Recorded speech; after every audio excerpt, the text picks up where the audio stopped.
In 1958, a guy by the name of Lloyd Rogers walks into D&H Supply in Cleveland, Tennessee. And today, approximately 80 years later, there's over 33 wholesale supply groups. And I have his son, Jeff Rogers, with me today.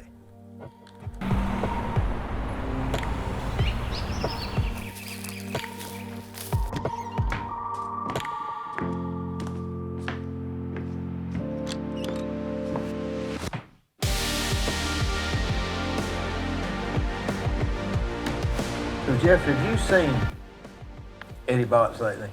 No, it's been a while. You know, him and Dad was in a lot of the dealings together on real estate and different kind of things. They were just good friends. You know, they just he talked to Dad a lot, and Dad talked to him. But I haven't seen him, you know, personally in the last probably in about a year. I talk to him about once a week. He's doing real good. Good. But him and Lloyd did a lot of people would not believe the little side. I don't know what you'd call them, projects, but they did a lot, didn't they? You know, and I don't know all of them because there was a period of time there when I was in Georgia working in the ministry, vocational ministry, from about 95 to 2006. But I know they had a couple subdivisions that worked on developments like that. Eddie was real foundational in helping where we're at now at Willow Point, down on Keith Street. I mean, he was involved in that procedure, that purchase and stuff, because I know we've done some leases down there, quite a few leases, and I know Eddie was involved in helping Dad with that. And they developed South Fork, that commercial area, they did. South Fork subdivision. Over where the fitness center is now, the, what's it called? Planet Fitness. Planet Fitness, yeah. Over there in that area, they developed that whole side over there. And then across the street, I think there was a neighborhood, South Fork or something. South Fork subdivision, yeah. I built a house, about 3 little houses there, I remember. Those lots were, I think, $6,900. Isn't that crazy? Can you imagine if you had, that would cost that for heat and air repair? It would, exactly right. I guess it would, wouldn't it? It'd be every bit of four grand. Yeah, with units and everything. Labor would be at least that. A roof would be $9,000. Yeah. Things go up, don't they? They sure have. Now, whenever he went to work there, it was D&H Supply. Who was D&H? Roy Higgins and Gene Davis. They started that as a Cleveland, I think it's called Cleveland Block Company. Which Gene Davis? The alarm guy, Gene Davis? No, this was, Gene's passed away, but he was kind of an engineer type guy. And then Roy, you probably knew Roy, I know. Yeah. And Roy was kind of the people aspect of it. You know, he was very personable. And Gene was a great guy, too.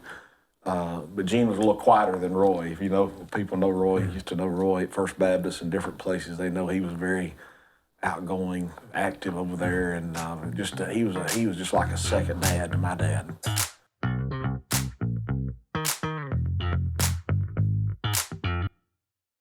On the Courthouse Square at 30 2nd Street is the law firm of Logan Thompson Law. Since 1965, they have served the legal needs for the good citizens of Cleveland-Bradley County. If you've got a problem, they're no problem. Give them a call.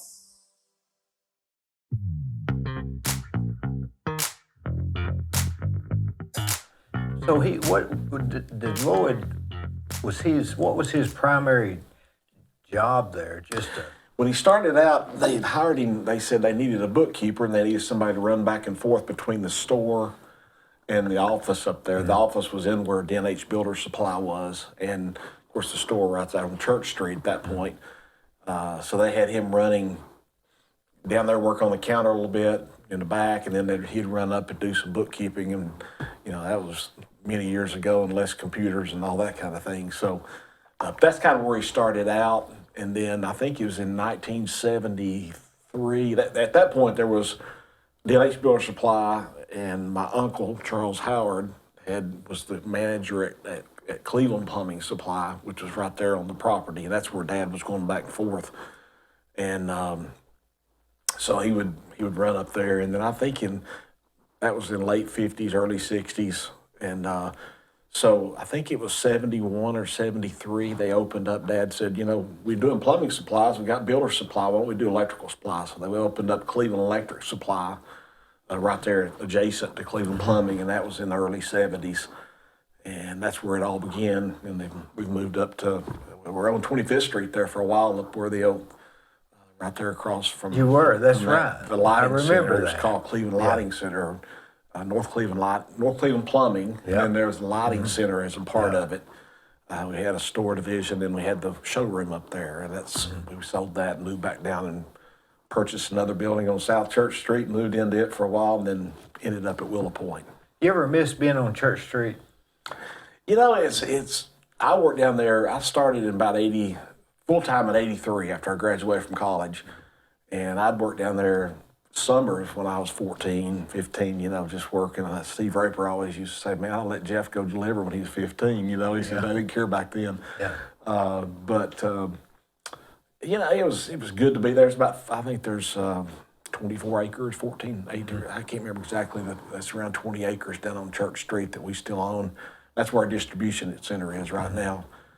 And our old store is still empty. We're using it for warehouse space too, for water heaters and stuff like that. But yeah, it's, you know, because I worked in the counter area, the sales counter, and then in '83 when I graduated with an accounting degree, I moved up and started working in the office, which was where the old D&H Builder Supply was. So yeah, it kind of, those things, you know, you kind of have some ties down there, but it's such a great location over here on East Street, though. Yeah, you got plenty of room there, plenty of showroom, sets up high. Yeah. Do you remember? I guess. When did Lloyd say, "Hey, let's open another store"? I mean, what would have been his thinking? He was very well. He thought when he did the electrical supply, he said, "You know, if we've got builder supply and we've got plumbing supplies, let's go for the whole package and bring the electrical in so people can get their lighting and everything there." So that was in the early '70s, and I think 1976 was the very first location outside of Cleveland. It was in Crossville, Tennessee. Ronnie Guthrie. Yeah. Ronnie was from this area, up in the Charleston area, you know, and Ronnie had worked there, and you know, Dad said, "Why don't you go up to Crossville and open our first branch?" And he did, and we've been in a couple locations up there in Crossville since then. And we're downtown Crossville now in the old car dealership down there. I've been there for quite a few years, but that was our first thing outside of Cleveland. It was called Crossville Plumbing and Electric Supply at that point. Wonder why Crossville? Was there something significant? Did Lloyd foresee that? You know, they were doing, I think, Fairfield Glade and all that was getting going. And I think Ronnie might have had some ties up in that area. He might have had a little bit of family up there. I'm not really sure, but I know what he liked to try to go into a little more rural areas, not in the metro areas at that point, because he felt like if he went into some of the rural areas where growth potential, then it was always maybe less competition, and you could also be a part of the community. And that's a big thing for him, is to try to not just provide jobs and supplies, but to be a part of the community. And Crossville was kind of the first thing up on the mountain, and it's been real successful. It's been a great store for us over the years. And like I say, we're downtown now with a nice showroom, and it's been a good store. And then I think Fairfield Glade is kicking back off some up in that area. They're building some more houses up there and starting, and you know, kind of slowed down there with everything during the crunch. But so Crossville's been good, and of course like I say, that was our first one, and it's went from there, and now we're at 33, including the distribution center. Have moved into some metro areas. Typically have stayed out of that area because it's such low margins and there's so much competition. But now no matter where you go, you got competition, because you got Lowe's and Home Depot just about everywhere you go. You didn't have that then to deal with. No, not as much. It wasn't, you're mainly dealing with local builder supplies or local plumbing supplies, and you'd have some chains come in, you know. Ferguson's been around for a good while. But are they national?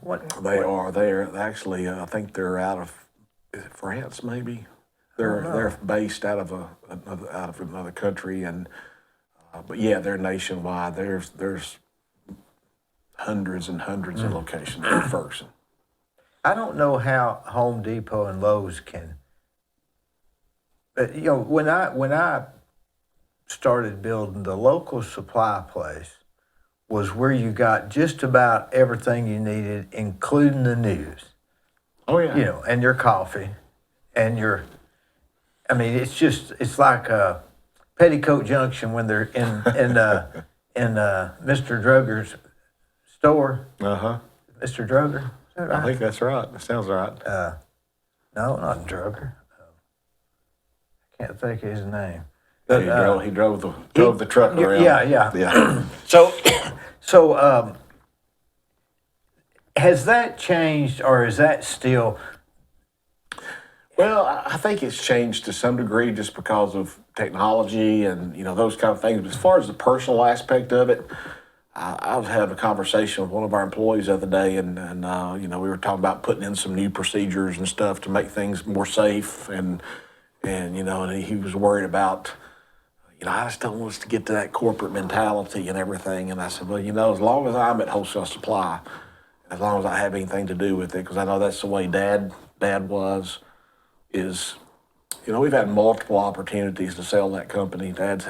He had calls all the time, but he would never entertain that because there was, 250 families we provided resource as far as our families and support.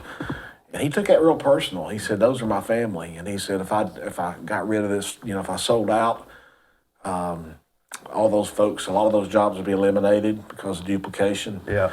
And he said, I just can't do that. And so that aspect of it, as I told the guy the other day, will never change. We're very personable. It's where you can come and sit down on the counter and talk with the guys on the counter and cut up and doing all that kind of stuff. There's free delivery.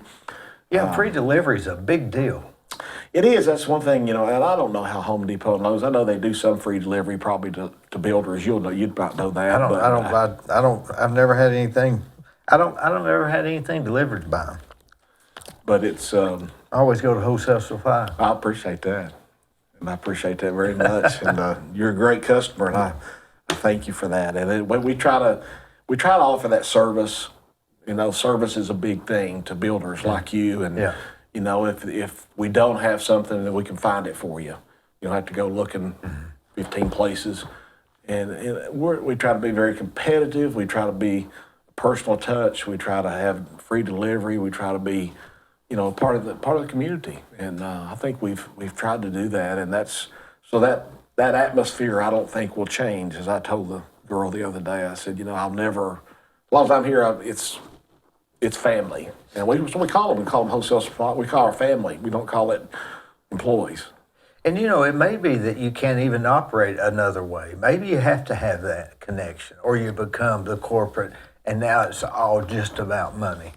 Well, I've had people had an employee tell me the other day, hey, I've worked in that, and y'all are different. We're different here because it was her. She was saying we are different here, and she said I don't want to go back to the other. Nothing wrong with that atmosphere for some people. Some people, they don't fit into that, and they like to have more. I think it's worth something to go into to a place that the guy behind the counter has been doing it for a long time. He kind of knows the questions. He kind of knows what's not been working, what the trend. He'll know more about what the trends are than a magazine. Well, we have to. A lot of our guys have to keep up with that because they hear it from people coming in wanting those products, or so. And then of course our distributors try to keep us, our suppliers try to keep us up to that too, and always push us to try to get to that next newest thing. When I grew up, I was working for my Uncle Joe Hornby. I guess you know him. I know Joe. Hey, did you know that was my uncle? I did not. Yeah, that was my uncle. I worked with him forever, from the time I was 14 to the time I was 19. And Wholesale Supply was, usually Saturday mornings. And I'll tell you a funny story. I'd finished this big custom house. I was about 22 years old. and it was a Saturday morning, and it was way out on Ladd Springs Road, and I had been up there cleaning the house, and it was noon. I was finished, and me and my wife were going to go, or girlfriend at the time, was going to go ride up to the mountains. So I stop in at Wholesale Supply, and I'm sitting there behind the counter. I don't know, I forget what I was doing, and it dawned on me I had left the bathtub running. And I drove 80 miles an hour down Ladd Springs Road from Wholesale. And when I got there, because the open house was the next day, there was a drop ceiling below, and I could just see everything. It was a big house for the time. And the water was right there to the top. It didn't, and I had to lay down for a few minutes because my heart was beating so bad. But I always, isn't that funny what you remember? That'd those be a things? bad feeling, wouldn't It was a bad feeling. Especially with open house the next day. But when we were working, all we had, either they wanted a white shower or an almond shower. Yeah. And there was $8 difference in the price. Yeah, that was the two major colors. That was the two major colors. And it was, you didn't really, if somebody says, about what's it cost to plumb a house, you could say how many bathrooms, and you could get pretty close. Nowadays, if they say how much is a commode, there's no way that you could give them a general price. Now, if you look in the newspaper or the for sale ads, it'll say $40, but they're just talking about the bowl or just the tank or doesn't come with the flush. There'll be some kind of a gimmick. And it's just so many options now. You almost got to say, which brand are you buying and what's the color charts for their different whites? Oh yeah, there's all kind of colors now. And if you get diamond white versus white, it may be $400 difference in cost for something you really can't tell. So that's changed about our business. It has changed a lot. There's a lot more options out there for people, which end up making you stock more material. Yeah. And but it's people want options. They want choices, and so there's all kind of colors. That we used to have the old polished gold. Oh yeah. Now they call it rose gold. Oh yeah, it's got a little back out, and it's kind of got that polished It's gold got a tint. little bit of a pink to it, Yes, hue. got a little hue to it in the pink. That'll do away with the oil rub bronze. If you'd have put an oil rub bronze on a person's door in 1983, he'd have run you out of town. They wouldn't hurt of it. It's polished chrome mainly. A polished chrome, yeah. Or a lot, maybe polished gold back then. There might have been some polished gold, but it was mainly just just chrome. It was just chrome. Just chrome. People don't realize if you went through a whole house and you'd put the absolute basics, everything would work the same. They'd be shocked at how cheap you could build a house. Yeah. Versus one that's upgraded slightly. It'd be a 20% more, 30% more. And that's with plumbing supplies, electrical, lighting, Heating and air probably. everything. Just wood floors on the wood Yeah. floor. Whatever you do for Yeah, floors, carpet, it can vary. From the beginning Huge. to the end. And I've been surprised. It's surprising how you talk about those houses down on South Fork and what you built that for, what the lot went for. Now that, the prices now are just, we've seen it in our business of that last, during COVID, we had, I can't tell you the prices. We had price increases in everything. And I know you've seen that with your supplies. And I'd get a letter in the mail. Building. I mean, it's Gravel. yeah, Gravel. concrete. You don't realize a load of gravel was $350 before COVID, and it's every bit of $650 now. Yeah. I heard somebody Now, say how do you the other factor day, that in? $750. How do you factor that in? It's hard building houses now, isn't it? You got a lot more things you got to. They're putting the guy that hauls my gravel. They put at the bottom. They'll put a Biden surcharge. I guess it's for gas. Oh. But that's what a lot of them do. And I know it's just because things cost more, but it's amazing what people will spend for nothing more than maybe a look, because its function's about the same. Of course, those new commodes they have. What are those? I use those pressure tanks. Yeah, a lot of people. Some people Boy, use they those. are really something now. They work.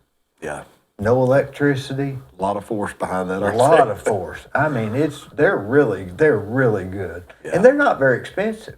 No, they're not bad. They're twice as much or something, but not much. No. Remember the round commodes, what we used to call the jailhouse commodes? It was round, and that was mainly it. You could get elongated labor later, but there wasn't no comfort height. and No, it all wasn't that, a comfort height.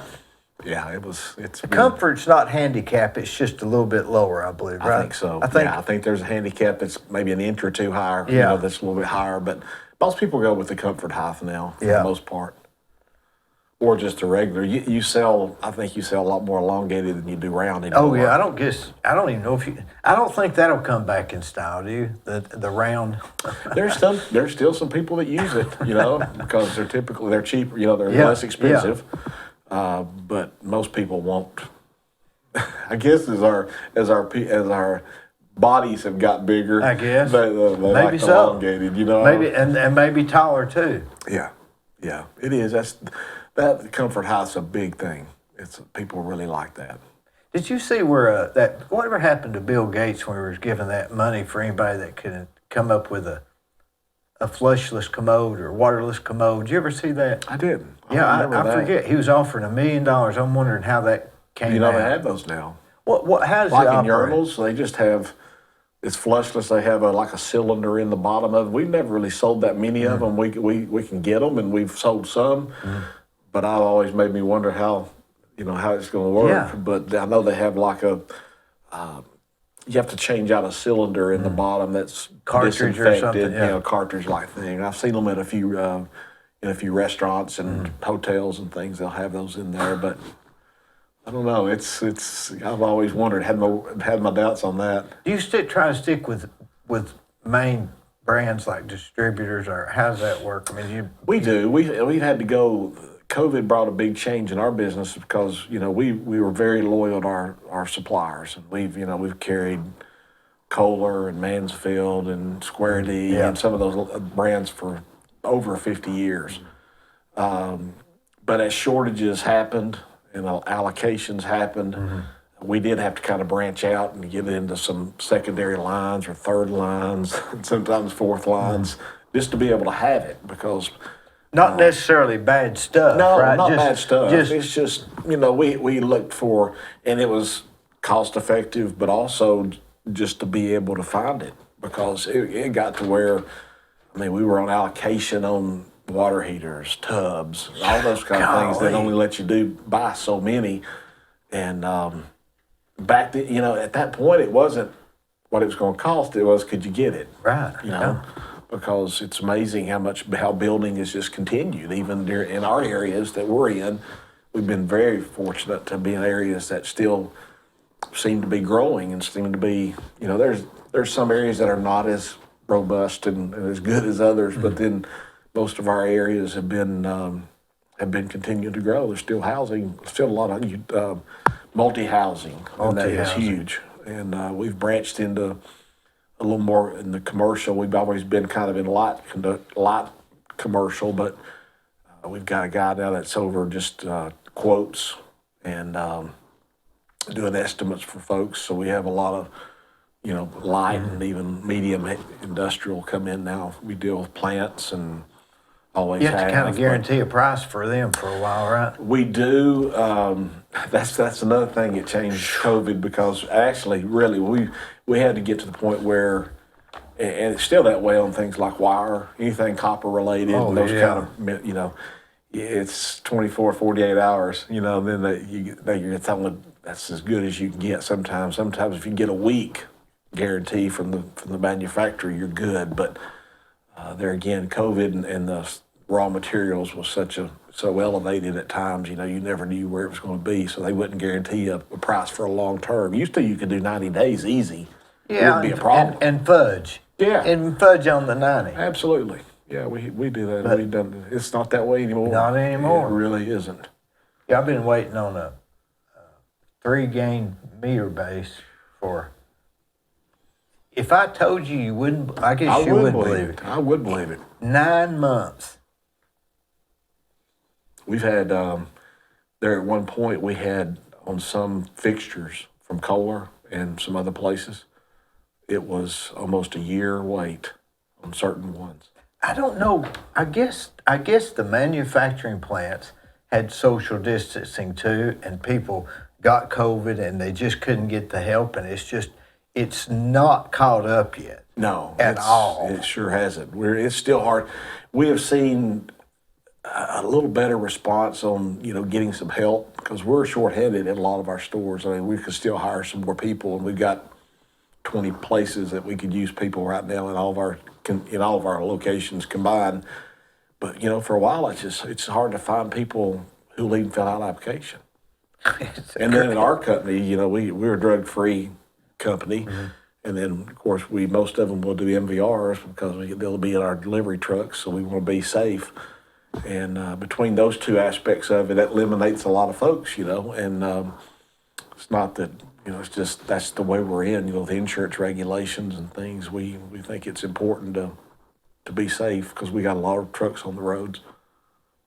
Does it ever make you nervous? Every day. Because it's, as you know, people, they're always wanting to find somebody to sue, and it doesn't matter. We had a guy had a wreck up in our store in Lebanon, and all he did was going around a curb, and the person come over in his lane and hit mirrors. And I can't, it was $1 million, trying to get to. Anytime they see a company name, they try to, or anybody, it's just the way that's our culture. And it's usually not a windfall anyway. It's just 2 years of nothing. Yeah, just headaches. Yeah. And the poor old driver, he was just doing his job. He's had a wide mirror and they had a wide mirror and they met on a curve. Who would even bring that up? Just go on, right? Get another mirror. Yeah. No, that's not happening today. Do you think employees are different than they used to be? Sure, I think so. I think they're even more particular on where they're looking to because there's so many jobs available, and pay wise and all that we've seen, all that's increased just because of the lack of supply and demand, and so there's some folks that look for that environment of where they want to work, that has benefits, and they want to stay for a while, and then there's a lot of that, a quarter more an hour or 50 cents an hour, they're gone. And the workforce is more mobile, I guess is what I'm saying. They're not as loyal. They're not as loyal, and they could go somewhere else and get a job with a promise of this or that, and they might go to it too. Oh, absolutely. I think people are loyalty is what you're saying. They're not really as comfortable with where they're at, if that makes sense. And we have been so, as Dad always said, our people's what makes our business. Our customers, of course, but also if we don't have the people there behind the counter to be able to do like what you just said, ask the right questions and try to troubleshoot things for people. And we've got a lot of folks that are 20 plus years with us. We had one guy, the guy that does our quoting, he's from Cleveland, lived in Cleveland, went to Athens, managed Athens store, managed our Chattanooga branch, and now he's back in the office and works 4 days a week doing the quotes. He just celebrated 50 years with us. Is that right? We've got several people like that. Who's that? Charlie Orr. Oh yeah, Charlie's been in here. Yeah. He's been around for a long time. That is one thing that y'all are noted for, and I guess Cleveland Plywood, you and Cleveland Plywood both, is having somebody work with you that long. You got something going for you. Well, you want to hope so. Just because relationships are big for us, and that's why we were so loyal to our distributors or our suppliers, is because we work with reps, some factory and some individual reps, and we end up having great relationships with those folks, and they take care of us, and we try to take care of, do our best with their product that we can do. And it becomes more than just a business relationship. You know, I've got some dear friends that are reps right now that are just, all I had to do is just pick up the phone and call them, and they'd be here if there was something going on. Oh yeah. You know. You know that. I know that. There's I no know doubt. that. I know Boy, that. that's a comfort, isn't it? It is. It is. I believe if I needed to get into wholesale supply or Cleveland plywood, I believe I could get in on a Sunday if I had to. Yeah, we've done that. You know, somebody. We've done that plenty of times. You know, in an emergency. You know. Here, about 2 years ago, I was doing a job, and I forget where it was, and it was Sunday morning, and I had to have something from J&J Drywall. Of course, nobody was there on Sunday. I parked around backed my truck up to the fence, climbed the fence, went into their carport, got it, threw it over the fence, and took off. I thought, boy, if they've got cameras or what. And I went back the next Monday and I said, I need to pay for this. And they said, well, we hadn't sent it to you. And I said, well, I got it. And I never did tell them. I went in because they had an open shed in the back, and that's where I knew it was. You've been brave, weren't you, Dee? I had to have it. I had to have it. Remember when Cleveland Plywood was open on Saturdays forever? Yeah, they we were quit too. that. We were open half a days on Saturday for a long, long time.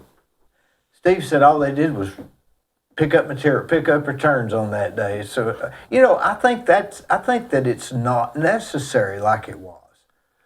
Yeah, but I think a lot fewer people are working on Saturday. That's it. In the building industry. You know, as a whole, there's a lot that still do, but in general rule, it's Monday through Friday now. It was always, when I was growing up, it was Saturdays. Saturdays you quit at 3. You did not work. Right. We always were open to 12. We were open from 7 to 12, and then we went home and that was for so long when we went to not working Saturdays. Some of our guys think, golly, I don't know what I'm going to do with my Saturdays, but they were glad to have them. Yeah. You know, it takes some getting used to, doesn't it? It does. But it is a different culture. Do you think that running 33 stores is different than 10? Not just by the same number, or is there a point where it's just really a whole lot harder or a whole lot easier, like a diminishing returns or? Well, I think of course the more stores you have, you'll have some stores that may be unprofitable for a year, and you have some stores that'll help carry that load, so you help balance that out. Yeah. The problem with more stores is you just got to have more people, and that's the thing. You know, that we typically, a lot of times, we'll try to promote people internal for managers' positions, and so we're always looking for young people who want to be in that business, you know, and try to put them with a manager and raise them up so they can be a manager one day. My executive vice president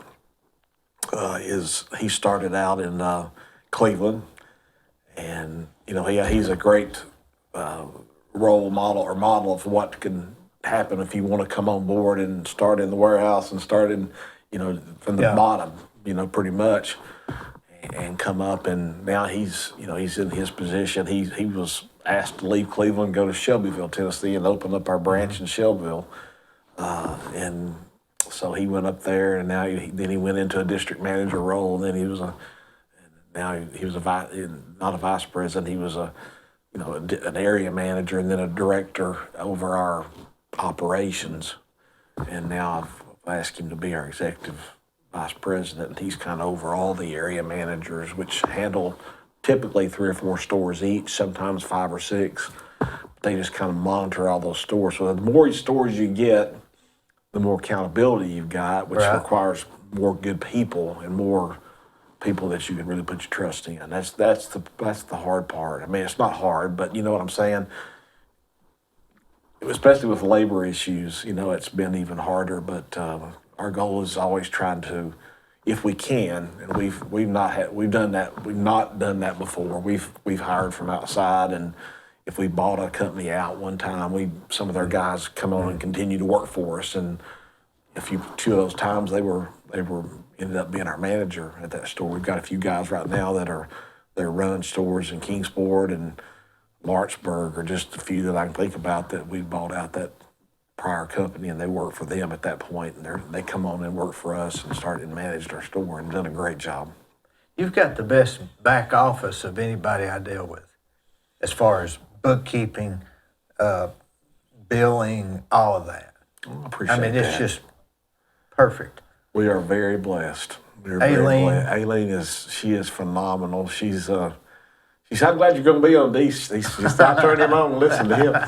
But no, But Aileen, not just her. There's a lot of them in there. yeah, she's got a staff of 2 other girls, and then we've got a bunch of girls that do our payables and How much?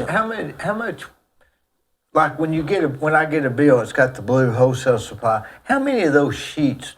How much you spend a year on those sheets?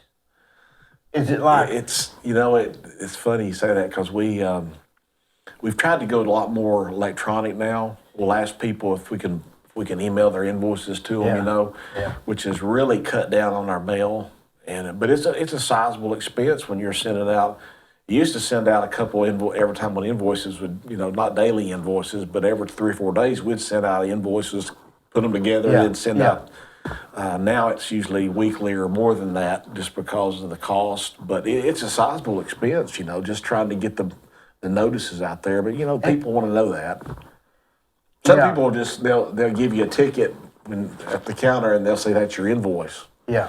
But I think that's too easy to lose, and Well, you don't respect it as much as you do that mailed invoice. I think the mailed invoice is reverenced. I think because if you email a bill, I mean, I get some places email bills, but it's so easy to get lost in this. It could go to spam. oh yeah, yeah. Did I print it? Was it 2 pages? All that stuff. Yeah. Of course, every day I write a check for every bill that came in that day. So I can post it and know where I'm at. So I'll have multiple checks written Right. for whatever. I don't pay by statement, I pay by invoice. Because in the 30 days in the house, you can get out of control in a week if you're not watching. Absolutely. Next thing you know, you're out of budget. If you're finishing something out, you start getting those finishing products in there, then it doesn't take but about a week, and it can make a huge difference. I built this one building. I won't say whose it is, but the lady ordered. This was back when a light fixture was, $50. She bought $5,000 worth of custom exterior lights. She decided she didn't want them.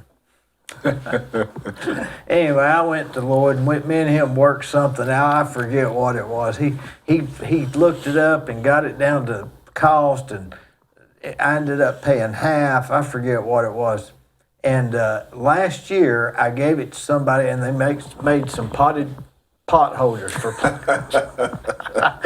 It was nobody else would have wanted them. No. It was so odd, We've had a few of those. We've had a few sinks that, some of the sinks in one of our showrooms up there, that were the old sinks that had the flowers on them and stuff. Oh, yeah. Just custom stuff Yeah. that you ended up getting stuck with, so yeah, we've had to liquidate a lot of those, or just sell them for hardly anything. And and a lot of that, like you say, they don't want it. Sometimes we had to scrap them. Well, they don't understand. They don't understand. You can't take some of that stuff back. And Right. plus, even if you do, you got shipping, and you got restocking, and the restocking is an expense. It is, and we like to take stuff back. I mean, we don't like to take it back, but as a service, we'll try to take it back. But if there is, I'm talking about special orders.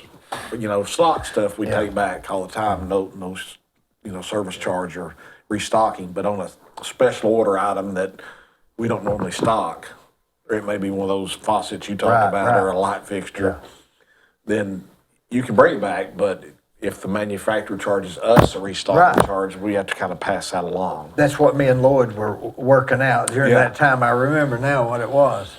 It was the restock. He even got them on the phone for me. Well, at some vendors, they're more and more they are now, just because of. Well, wholesale was, you could go in there and talk. I could talk to him.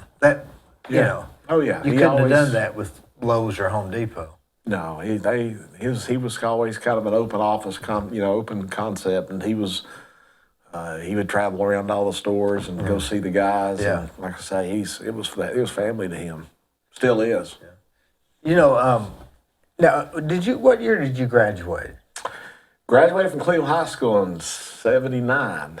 Graduated from UTC in '83 In accounting? in accounting. Who did you graduate with? Did you graduate with Mike Sharp, Elrod? Yeah, Mike Sharp, Doug Robert Elrod. Thompson. No, but Doug I think was at Bradley, but at Cleveland, the ones I'm thinking about is John Kimball. Yeah. So you graduated Robert from Bradley or Mike Cleveland? Sharp, Cleveland. I graduated from Cleveland High School, and so those are a few that I can think about. Well, that was a good class, wasn't it? was a good Everybody's class. successful, wasn't it? Had a lot of successful people. Wonder in there. why those years. Any reason? I don't know. Maybe, it just depends on what people want to, I think it's their aspirations, what they long for, kind of, what they get, a lot of circumstances too, what goes their way. And Now you said you went to. Did you go into theology? yeah, in 1995, I had always done a lot of lay ministry. What brought that on? You care to tell me?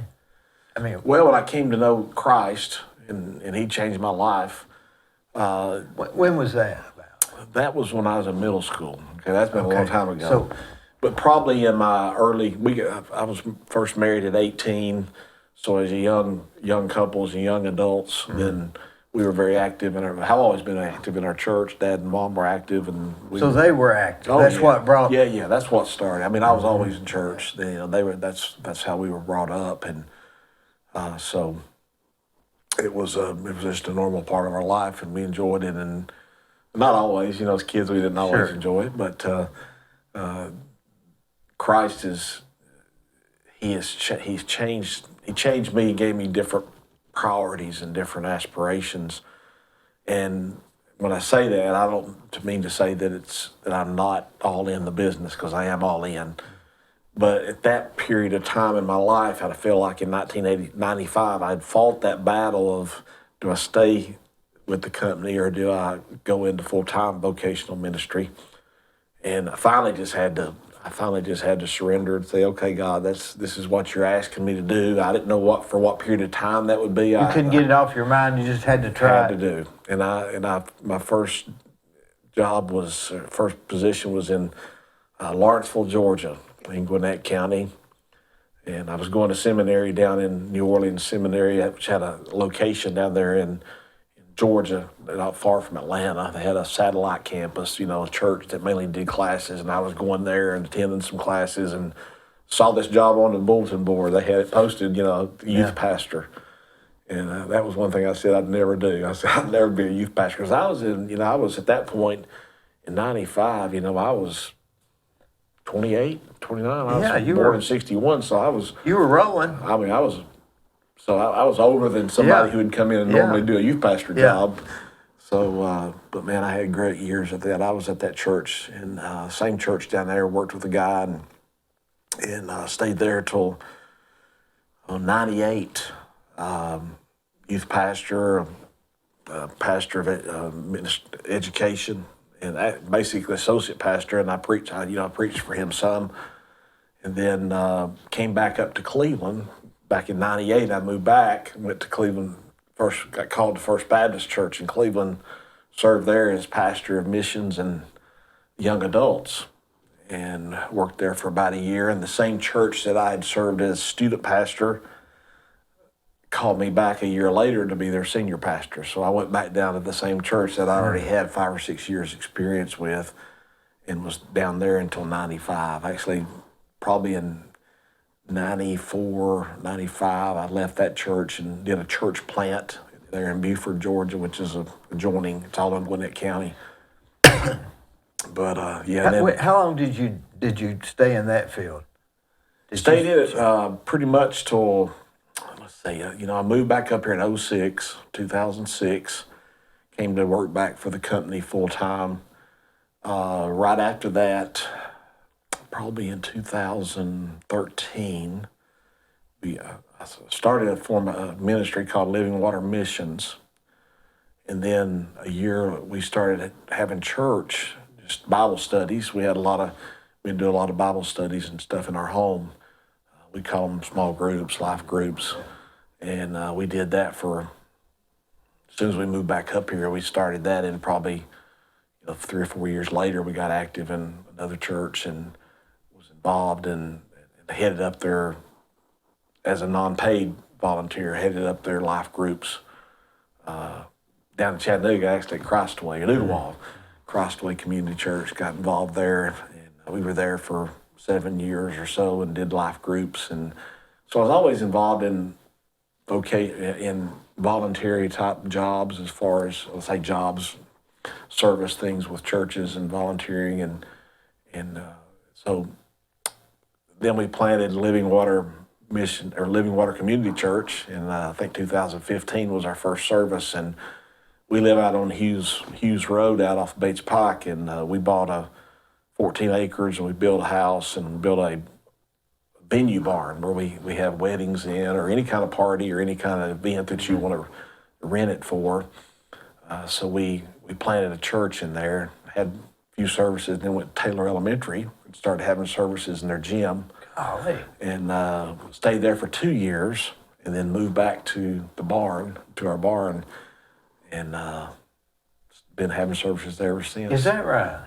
Sort of got your own church in a sense. Well, yeah, we've, that was in 15, so 8 years ago, and I pastored it mainly, again, unpaid, volunteer, bivocational kind of thing, for about 6 or 7 years. At that point, Dad's health, I was at wholesale again, back at that point. So Dad's health, began to get worse, and began to take a more of a role in the company as far as taking over pretty much for him, is what he was doing because of health issues. So then I had some health issues myself. Went through colon cancer, had a couple neck surgeries and spine things. So it's got really difficult to run that company, plus pastor and preach every Sunday, plus do groups on Wednesday nights. So we caught a guy, a young man at that point, Jake Moats. He was a middle school teacher at Cleveland Middle School, because a baseball coach over there. We called him, I think, 2 years ago, and he's been pastoring. He's been the lead pastor at Living Water since then, and that's been a huge help for me. I stay on as an associate and do groups and small groups and missions, and still work there. Our family's still active there, my wife and I. But as far as the weekly preaching, I'm not doing that. I'm filling in for him when he's away or something. But done a great job. He left middle school this past year and went out. He's now full-time with Fellowship of Christian Athletes. He's one of the area reps for Fellowship of Christian Athletes locally here in the Ocoee region. You don't have time to do that, really. You're so busy with this company. It's required a lot more time, and I've got great folks up there. Back in 06 and 07, you had time because Lloyd was real active. Very, very active. He was active he was always active. You were here right in time for 08. Yes, sir. It was a memorable 2 or 3, 4 years. It was about 3 years, wasn't it? It was just, I don't know which would be hard to explain to. 08 to me was 08 and 09 and 010 was worse on me than COVID. Oh, it was. My knuckles were white. It's funny that how business during COVID was really good. Overall. Yeah, it was just logistics. It was just, trying to facilitate it, just trying to make it happen was the problem. I think the demand was still there, probably even more than they ever expected it to be. I think that's what kept people busy and sane. Yeah. But 09, I don't know. The word I kept waking up in the morning saying is hang on. Yeah.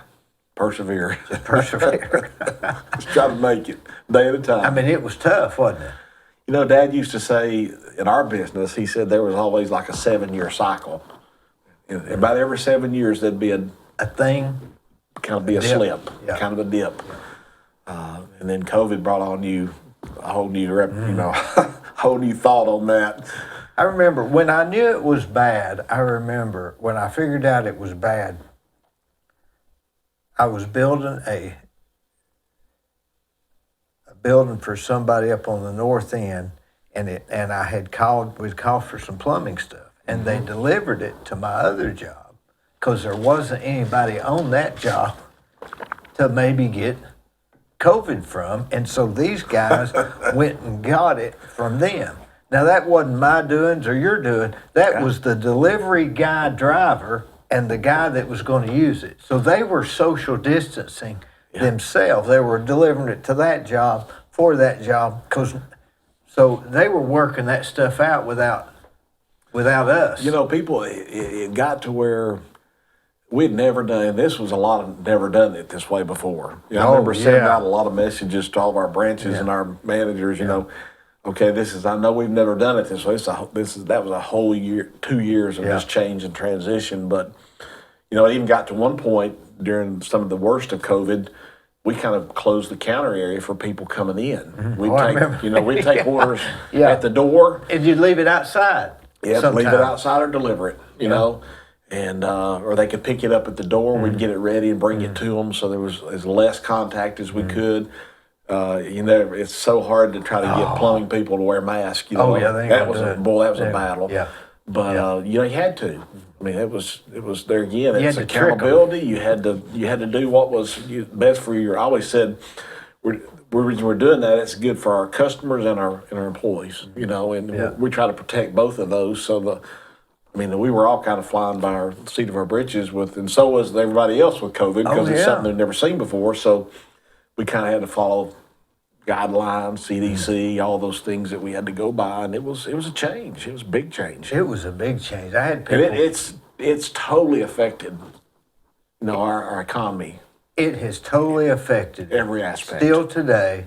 Yes, sir. And I'm not sure if I think it'll probably go back to the way it was. They say that major crises speed up the inevitable. Like, you know, a bad economy will speed up the inevitable. COVID, I think, sped up the inevitable of maybe, you know, no newspapers and maybe less buying at stores and more Amazon type stuff. But we're kind of immune to that because people want to go see it. They want to buy it. They want it that day. It doesn't fit. They need to send it back. So there's still a lot of folks that want to do that. You know, they want to touch it. They want to see it. They're buying something they don't necessarily always just want to. And that's a huge, huge business for everybody. Yeah. I mean, we all know that between the Amazons and the Walmarts and the big one, you know that. But there's still a lot of people that really want to. They come into our showrooms or they come and they'll even take a brochure, but they'd prefer to see it. You know. That another thing is a lot of this fancy stuff people want. If they order it online, that's almost okay because there's no money in that anyway. You're just gonna have to return it because they don't want it. Right. We get the bulk here. Yeah. Let them buy that stuff because a lot of it's too odd anyway. That's right. You know, I bought some of these commodes that just shatter. They're like made of china or something. The china pedestals and stuff, they will shatter. Really? Yeah. Can you imagine somebody leaning against them? These just shatter. And delivery too. I mean, just trying to get it in, I'm ship it in. I'm talking about the ones you buy online that are from these wild places. Yeah, they'll come broke. Yeah, that's the big thing is it's hard to get pottery or china. Oh yeah. It's hard to get it in on pallets without having some damage, much less just sending something through UPS or, you know, a Freightliner. Yeah. So it's. You ever drive through Cleveland, and as you're driving, you see all this stuff going on, and you think back of 1976, 1981, 1987, all the way up to really the mid 90s. And you think of all the people that were movers and shakers then. Most of them aren't doing it now, and things are different. I mean, Wholesale supply was way down on that end. Cleveland Plywood delivered on Saturdays. Y'all delivered on Saturdays. It's just all different now, and I can't put my finger on it. And I'm not sure if I like it, but I don't know what you can do about it. Do you? That's right. No, you just try to do the very best with what you have. I mean, back in those days, Lloyd and Eddie would have been at an auction to buy something, to be creative, to kind of a hobby sort of thing, and they're not going to be doing that next month if there's an auction. Not as much. We've tried to get it out of that as much as we could. I mean, yeah, because it's not. Well, I don't know if you can even do it like you used to because there's all the regulations, Yeah. subdivision, stormwater stuff. Mm-hmm. You're right. You have to deal with a lot of regulations too. Oh yeah, because our folks has got to deal with it. Our builders, Yeah. contractors, they're having to deal with it. So as a result, we end up that's passed on to our suppliers. They've got to deal with all those regulations, and so it's And they've got to be aware of what the rules are in Cleveland, Locally. Tennessee, not necessarily. because we see that a lot in Middle Tennessee, in the Nashville market, in that area up there. What they require just electrically, for a house, a box, and Arc fault connectors and stuff like that. Although those things some of them are totally different than what you have in Cleveland. The size of conduit running in for a main into your house in Middle Tennessee is different than it is in Cleveland, Tennessee. Well, you can really mess up if you don't know what you're doing in this business, can't you? I mean, you can commit to a $40,000 bill and not know it. That's right. Man. You have to rely on a lot of folks. That's why you try to have good suppliers, and you try to have people that you can, a lot of it's you got to be able to you got to know who to call to find out the right answer, and having suppliers who help you with that is a big thing. Is religion what you'd say is your hobby? Well, I would say hobby. I think is my life. And I say religion. I don't. I think there's a big difference between religion and a relationship with Christ. But as a Christian, as a follower of Christ, it's a part of my life every day, and I fail every day. We all do. Sure. Okay. But it's what I strive to do, and I fail at being the best follower of Christ I can be. But my goal is that. My goal is to do that. So it helps. To me, it affects how I do business. It affects how I treat my people. It should affect how I treat my wife. It should treat every aspect of my life. And it's not so much as because I belong to this church, but it's because I'm a follower of Christ, And I think those denominations can sometimes divide people because I remember in Georgia when we were pastoring, I was in a Southern Baptist church, and Gwinnett County was a very diverse community. It was one of the fastest growing counties in the nation for many years.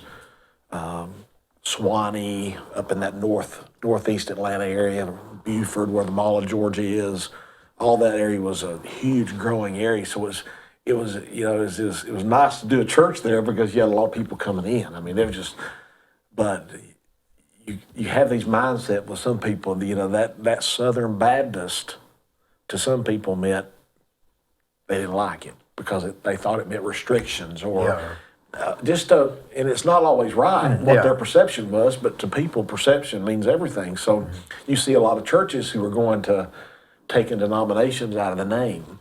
A lot of them, It's like Living Water Community Church. Right. We're Bible based, and we have a lot of the same theological beliefs that the Southern Baptists believe. But what you try to do in that is you try to take away any preconception of people that would keep them from coming in, at least to give you a shot to be able to build a relationship with.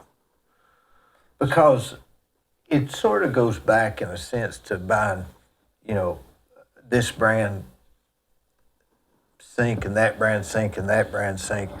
You can wash your hands and it drains. So that's sort of what religion or following Christ is that.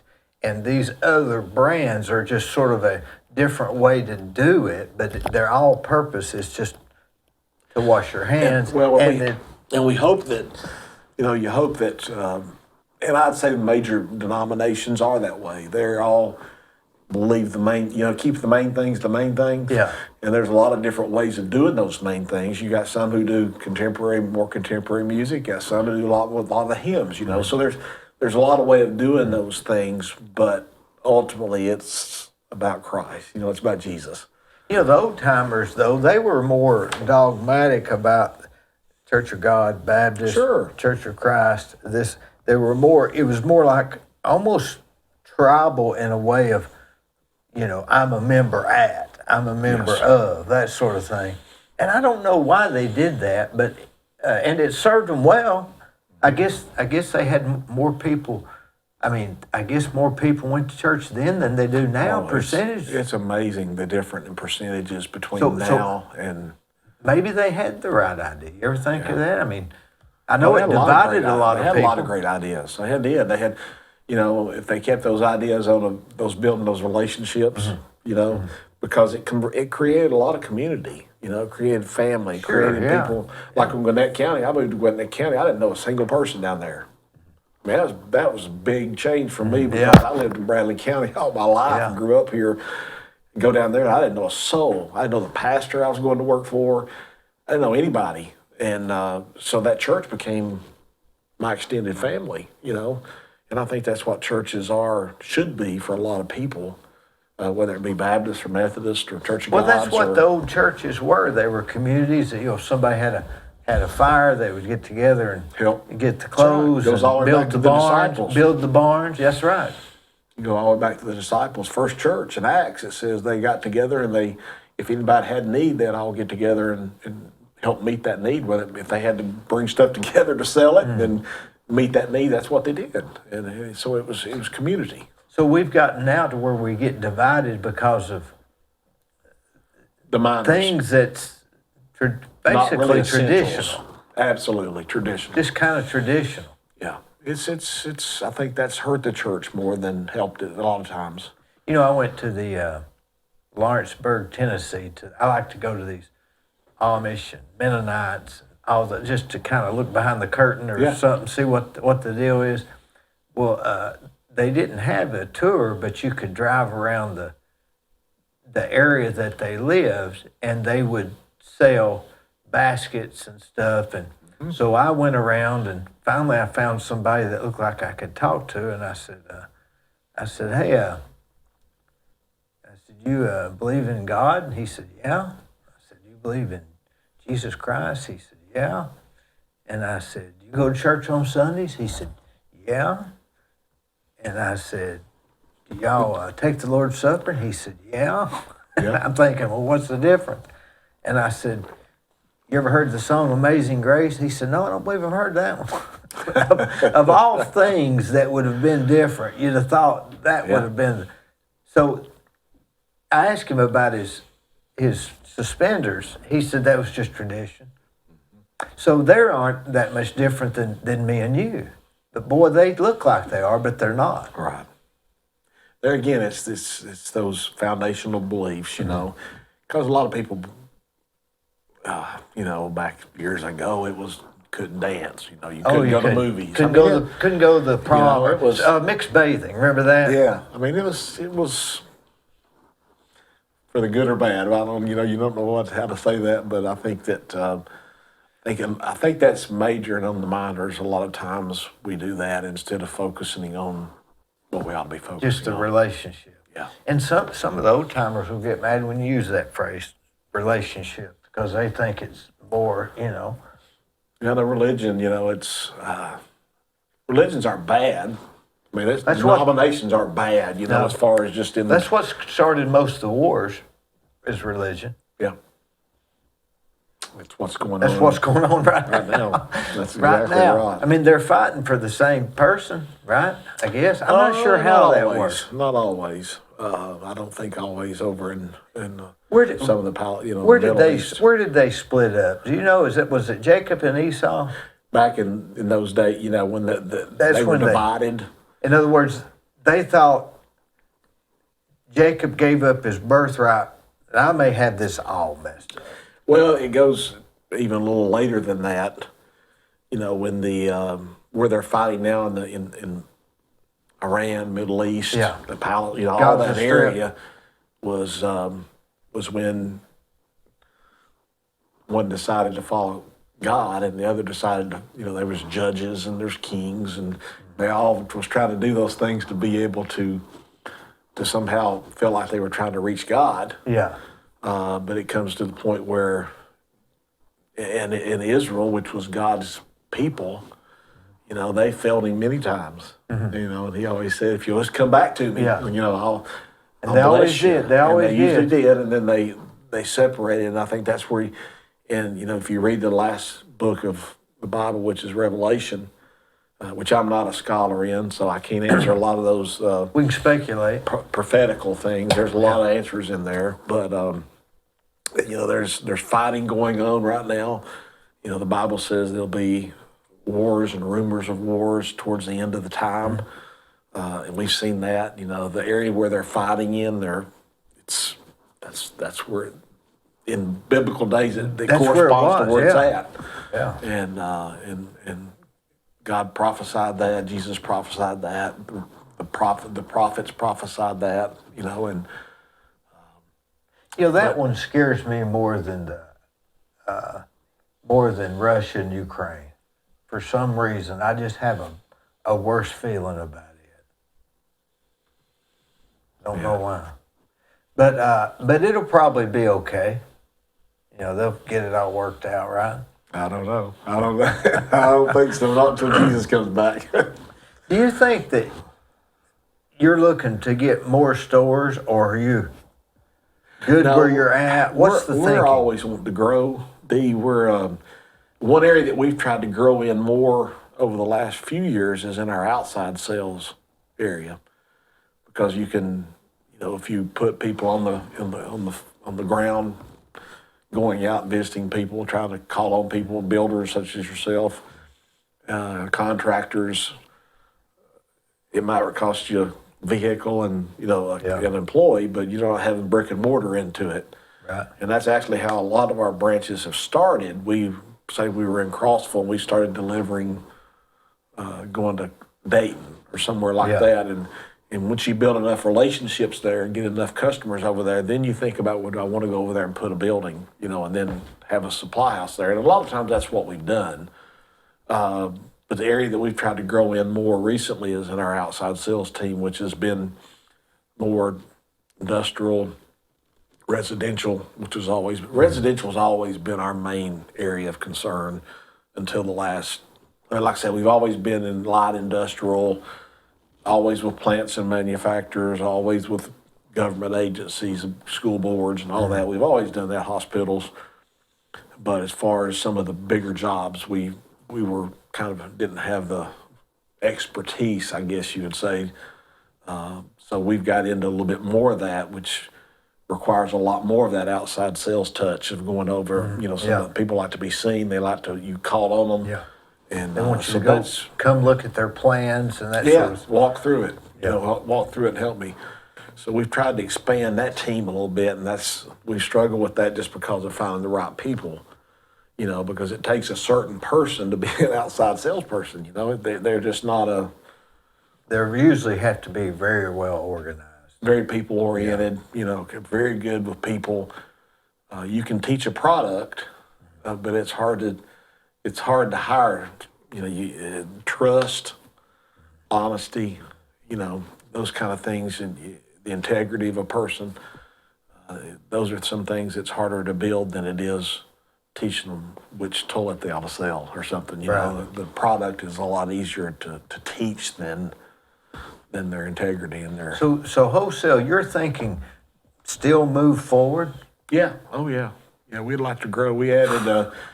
We were still in Sylva, North Carolina, and the state ran a road. They put a new interstate or highway down through the middle of town, or going to. They're in the process of doing it right now. It's been a 5 or 6 year deal, as they always are. And it's coming right beside our store and it's taking our property. So we thought we was going to have to move out of Silva. Silva's been a good location for us, I think, since '86.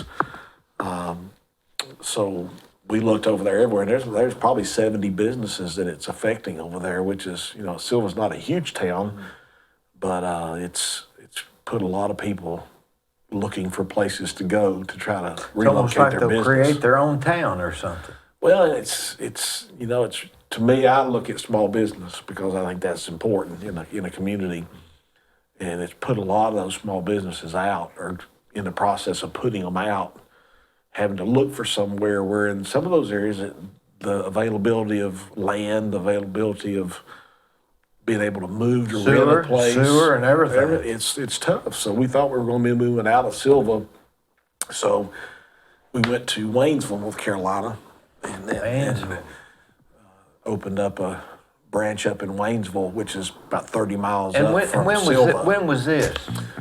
We've been up there almost a year in Waynesville.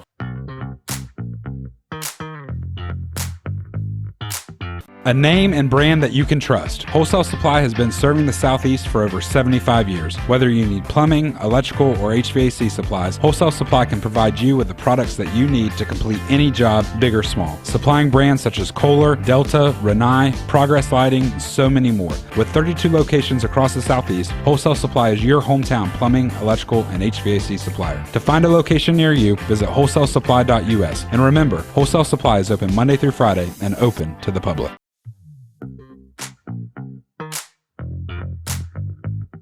Waynesville, North Carolina. How long a drive is that?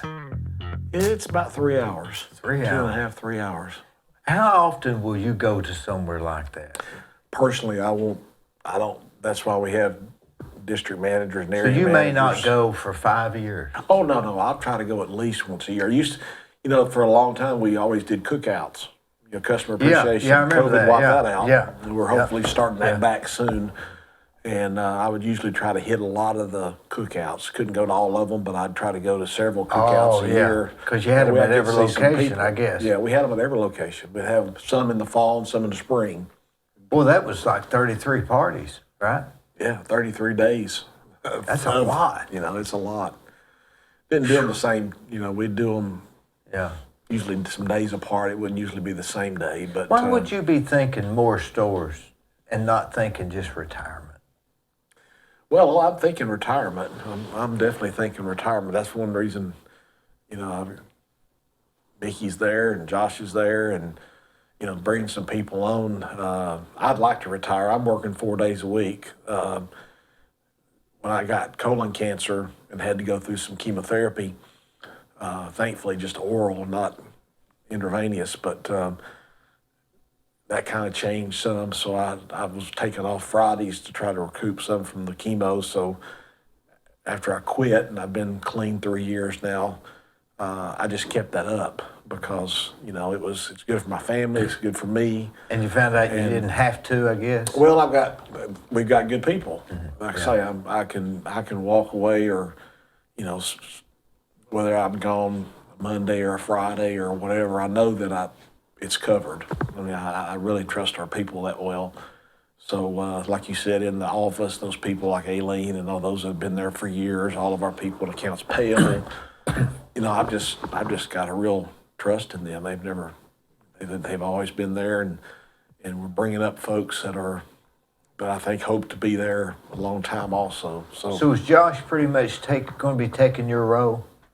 It'll be a little while. He's doing marketing and doing public relations. Of course, he's got into the commission Oh, yeah. role, and He like that? I think he really does. I think he likes that.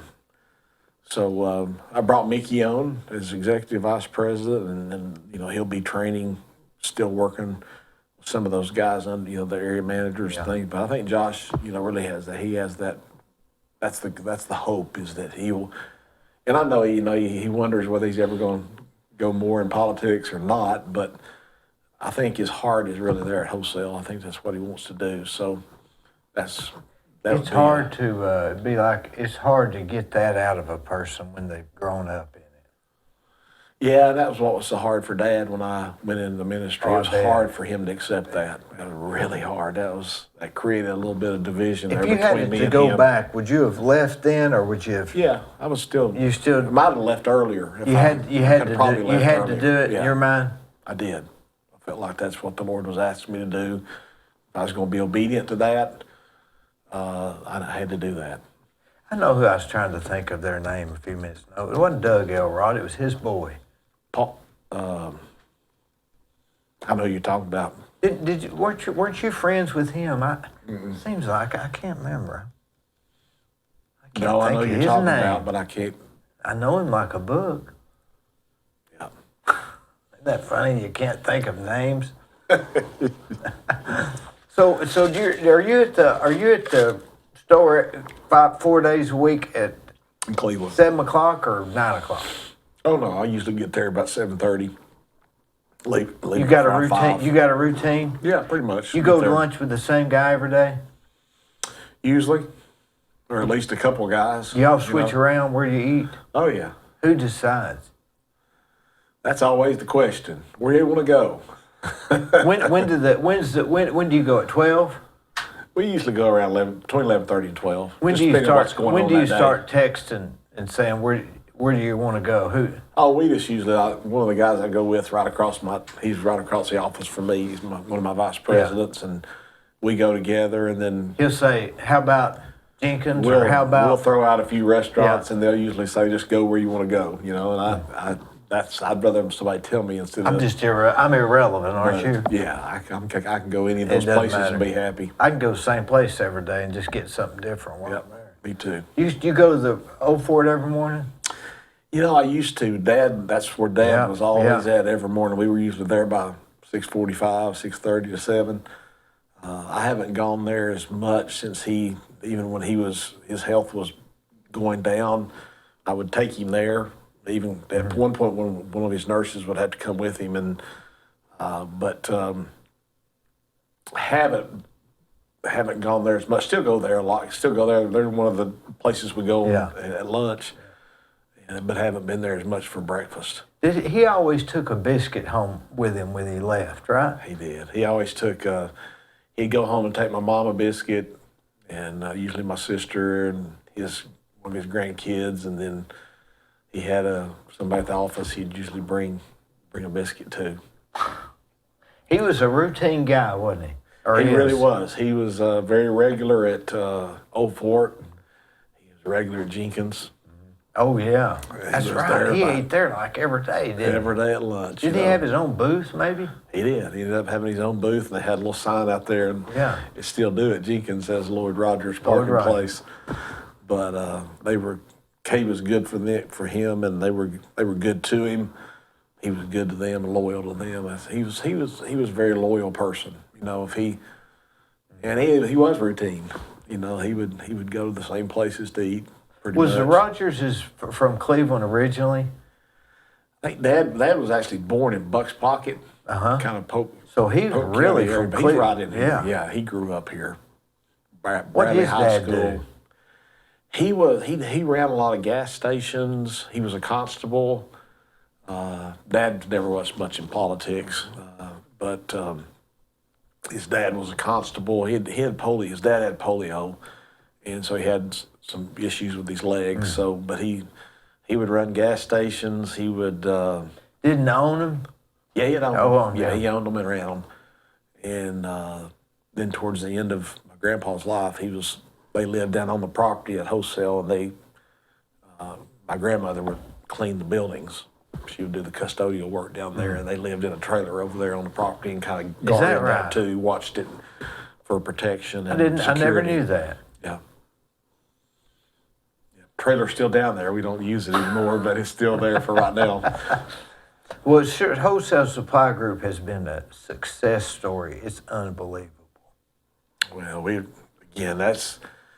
we say it every day in our business, in our office. We say this: it's our people, and we hope it is. It's our beliefs and our Christ.